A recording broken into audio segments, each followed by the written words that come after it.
Je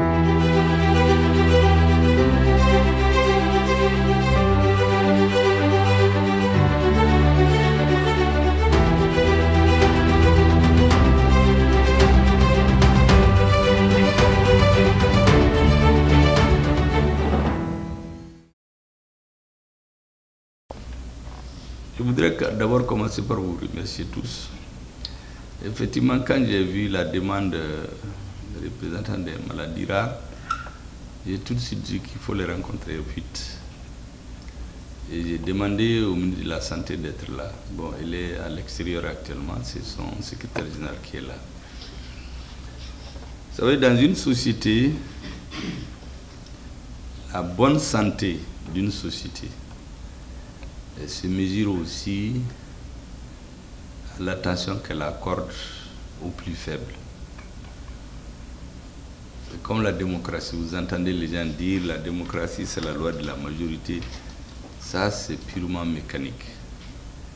La démocratie se mesure à la défense, à l'attention qu'on accorde aux minorités. C'est quand les gens sont minoritaires, ils ont des complexes, ils se regroupent, il y a toujours la tentation qu'ils vont disparaître. Vous allez remarquer que quand vous parlez la même langue, par exemple, moi j'ai été le secrétaire général de l'ensemble des étudiants dans mon université. Il y en a depuis l'Amérique latine, l'Asie, l'Europe, il y avait tout. Mais est-ce que vous savez que moi je me sentais plus proche des Rwandais, des Burundais, ils venaient chez moi souvent, qu'un Sierra Leonais avec lequel je suis en Afrique de l'Ouest, à cause de la langue seulement. Le simple fait que quand ils viennent chez moi, on parle français, faisait qu'on est souvent ensemble, parce qu'on était minoritaires là-bas. Les autres, je les rencontrais tous, mais les francophones venaient souvent chez moi. C'est comme au Mali, quand tu viens, j'ai un ami Dogon là qui me ferait. Il me dit, ah, koroboro nunu, ah, on a kafakoi na koroboro kane, dongolo, fakoi, wargabana, ah, benyon fait. Tout le temps, où le kelen de béou, benyon fait, dongolo. Je lui ai dit, tu sais, c'est pas parce qu'ils sont contre les autres. Ça, c'est la nature de toutes les minorités. Quand les gens sont minoritaires, ils ont tendance à être ensemble. Quand vous venez dans une localité, les gens qui parlent la même langue que vous avez tendance à être ensemble. Parce que moi, j'ai fait le lycée, tous mes amis étaient du Nord. Mais il n'y avait rien, c'est simplement parce que je ne comprenais pas le Bamana. Chez nous, Machita, comment faut, c'est comme que on vous prend ici, on vous amène au Nord.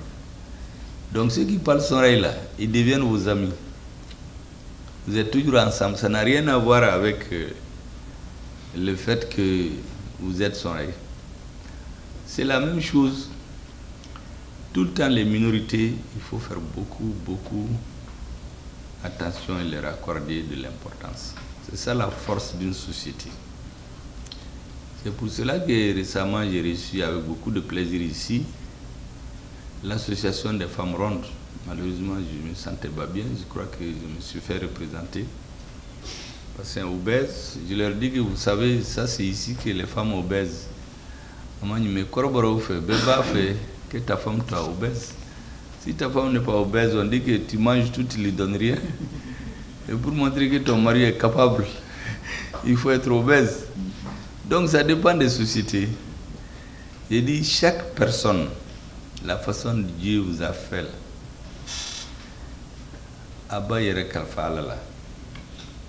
parce que les hommes ne peuvent rien. Il faut avoir toute confiance en soi et confiance en vous-même. Je sais que quand les maladies viennent, souvent on perd tous ses sens. Moi, je le sais très bien, quand j'étais tombé malade, je suis parti me coucher, puis je me suis retrouvé le lendemain dans un lit d'hôpital. Je ne sais même pas comment je suis allé là-bas. Ça peut arriver. Mais chaque fois que vous avez l'esprit, il faut cultiver la confiance en soi. Vous venez d'expliquer qu'avec les handicaps que vous aviez, vous dites même que vous êtes souvent dernier de la classe, mais à force de caractère, avoir confiance, la volonté de réussir, vous êtes été un ingénieur dans une grande administration. Donc la grande leçon, en tout cas, que moi je tire, je vous dis, les dirigeants ont l'obligation de vous respecter, de vous secourir comme ils peuvent. Mais on a une société qui n'a pas beaucoup de moyens. Donc les citoyens sentent ça. Donc ce qu'il faut dire vraiment à Madame Katri Asta, c'est que nous sommes très heureux de vous accueillir et nous la saluons pour l'attention qu'elle a vis-à-vis de vous, de continuer à faire ce qu'elle peut. Dieu la paiera. Personnellement, je vais l'appeler comme vous l'avez dit tout de suite. On va l'appeler ensemble. Parce que, vous savez, souvent le président nous dit en réunion que même si l'armée occupe tout le pays, s'il n'y a pas de justice dans le pays, ça ne marchera pas. En Bamana, on dit Hake Mani. Hake Besefem Bella. Tout pouvoir qui abuse, Hake Bebola. Et s'occuper des personnes les plus faibles, c'est une force pour un dirigeant. C'est la preuve que tous les citoyens sont les mêmes. Personne n'est supérieur à l'autre. Mais les maladies, ce n'est pas vous qui les choisissez. Vous-même, vous venez de dire, il y en a qui naissent avec. Qu'est-ce que cette personne a fait pour naître avec ça? Rien. Il y a d'autres, c'est à l'âge avancé qu'ils ont ça. Qu'est-ce qu'elle a fait pour l'avoir? Rien. Donc vous n'avez pas de faute là-dedans. Parce qu'on peut avoir tendance à se culpabiliser. Par exemple, un enfant qui voit tout le temps, les gens, sa maman sont sur elle. Il se dit, mais moi je fatigue trop les gens. Mais vous n'avez rien fait. C'est Dieu qui a fait ça. Moi je crois qu'il faut avoir une grande force de caractère pour dominer les problèmes.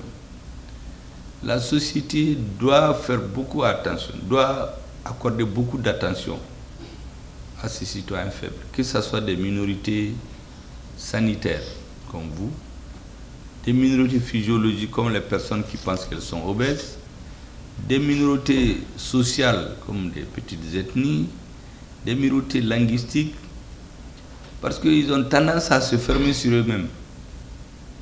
Donc il faut les aider à intégrer la société, en les intégrant, en allant vers eux, en les mettant en confiance, en attendant que Dieu fasse son travail. Parce que tout homme qui vient sur cette terre-là, que vous soyez malade ou non, vous êtes appelé à partir un jour, tôt ou tard. Le mieux, c'est que le peu de temps que vous faites sur cette terre-là, il faut le faire autant que faire se peut de façon heureuse. Et surtout de façon digne. Si vous le faites avec un peu de bonheur et beaucoup de dignité, je crois que Dieu ne dort pas. D'ailleurs, je crois que beaucoup payent déjà leurs péchés ici. Parce que les souffrances que les gens vivent ici, sur autant d'années, je crois que Dieu doit leur pardonner beaucoup de choses. Mais c'est lui qui sait. En tout cas, moi, ce que je vous donne comme conseil, c'est d'avoir confiance en vous-même. C'est d'être solidaire entre vous. Quand vous êtes solidaire, les autres sont obligés de tenir compte de vous. Parce que les gens ont trop de problèmes dans le pays. Ils n'ont pas le temps de penser à tout ça. Mais ceux qui sont au sommet, le peuple les nourrit, les loge. Leur rôle, c'est de penser et de regarder vers les plus faibles dans la société. Ceux qui sont dans les campagnes, les malades, les plus faibles. C'est pour cela que peut-être vous êtes surpris, mais moi je ne suis pas surpris par le fait que je vous ai reçu. Parce que je crois que nous sommes là parce que vous avez voulu, les Maliens ont voulu. Vous savez, si les Maliens n'étaient pas là, le dirigeant n'est pas là. Mais lui-même, s'il n'est pas là, les Maliens peuvent exister. Vous existez sans moi. Mais moi, si ce n'est pas que vous êtes là, je n'aurais pas rencontré un groupe comme ça. Donc, pourquoi quand j'ai vu votre lettre, j'ai dit à mes conseillers, il faut leur répondre rapidement. Parce que ces gens ont besoin de la reconnaissance de la nation. Ils ont besoin de sentir que la société comprend leur douleur et elle compatit avec elle. Il ne s'agit pas de soigner définitivement. Vous-même, vous avez dit que c'est difficile. Mais le peu de temps que les gens font dans le monde, ils ont besoin d'être entourés de beaucoup d'attention. En plus de l'attention dans vos familles, c'est notre devoir, au plus haut sommet de l'État, d'avoir beaucoup d'attention pour vous. Donc, je rencontre le président de la transition tous les mardis. Demain, je lui rendrai compte que j'ai rencontré aujourd'hui les personnes vivant avec les maladies rares. Je sais que dans le monde, il y a plusieurs définitions des maladies rares. J'ai des médecins dans mon cabinet qui m'ont dit que les maladies rares, c'est les maladies qui coûtent environ 0,5% des personnes sur chaque 1000 personnes. Les albinistes, les gens qui ont différentes maladies, mais c'est des maladies qui ne sont pas fréquentes. Mais c'est les formes gravissimes que vous avez, n'est-ce pas? Parce que pratiquement, ça vous ôte une partie de votre vie. Vous avez dit, quelqu'un qui fait les affaires, il marchait très bien, et puis paf, il a des difficultés même pour s'asseoir à Poitiers faire ses affaires. Quand ça arrive, Furata là-haut, Aman Kalfala, nous sommes tous des croyants. Vous savez, dans notre société, nous sommes profondément croyants. Certains sont musulmans, d'autres sont chrétiens, d'autres sont protestants. Même ceux qui ne sont pas dans ces religions-là. Nous, chaque peuple a sa religion. Même ce qu'on appelle les kémites là, c'est une religion. Parce qu'une personne ne peut pas vivre si elle ne croit pas. Vous savez, dans les pays, les grands pays communistes, il y a même une matière qu'on enseigne qui s'appelle l'athéisme scientifique. C'est-à-dire comment la religion même est venue depuis que l'homme est né. Et vous comprenez le processus de religiosité des hommes. Certains, qu'est-ce que ça les amène à faire quoi? Ils ne croient plus à l'islam, d'autres ne croient plus au christianisme, ils ne croient même pas à Dieu, mais dans ces pays, quand vous regardez, ils croient toujours à quelque chose. Moi, j'étais en Union soviétique, vous avez les bus de Lénine partout. Il ne fait pas d'erreur, exactement ce qu'on dit de notre prophète, même quand il était petit. Quand vous partez en Corée, il n'y a pas de Dieu là-bas et religion comme. Mais là-bas, le nom de Kim Il-sung, si sur un papier, même si ça tombe par terre, les gens sortent là-dessus pour le mettre au front. C'est leur Dieu. Un homme n'existe pas qui ne croit pas. Dans toutes les sociétés, les gens croient. Et chacun pense au bonheur. Là-bas, ils pensent que leur bonheur, c'est Kim Il-sung. Ailleurs, ils pensent que c'est Lénine. Vous pensez que votre bonheur, c'est Dieu, c'est Allah. Travaillez en toute conscience pour que votre vie spirituelle, elle soit la meilleure. Parce que souvent, les gens sont riches, mais spirituellement, ils sont pauvres. Ils ne servent à rien du tout. Ils meurent, on ne sait même pas s'ils sont morts. Mais il y en a qui n'ont pas les moyens matériels, mais spirituellement, ils sont très forts. Ils peuvent donner une bonne éducation à leurs enfants et au reste de la société.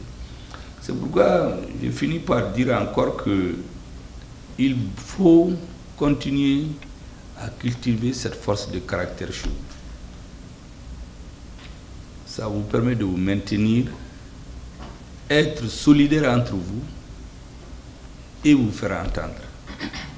En tout cas, chaque fois que c'est nécessaire, que la voix du premier doit porter, pour que d'autres entendent votre cri, même si il n'est pas bien entendu, n'hésitez pas. Faites-moi appel, je le ferai ou je désignerai quelqu'un qui va le faire. Et vraiment, merci beaucoup d'être venu. Moi, je suis très sensible aux gens qui sont faibles, naturellement. Vous savez, dès que quelqu'un est très faible, je suis de son côté. Ça aussi, c'est naturel. Il y a des gens qui aiment venir toujours au secours de la victoire.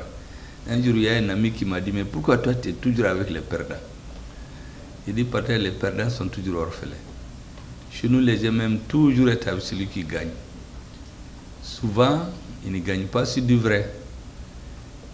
Ils gagnent sur du faux. Donc la conclusion est rester avec la vérité, votre conscience, votre dignité et l'amour de votre pays. C'est ce que je voudrais dire, M. Koulibaly. J'allais dire Maïga. avant qu'on élève la séance. On va faire la photo et puis on va appeler votre collègue là. Merci bien, la séance est levée.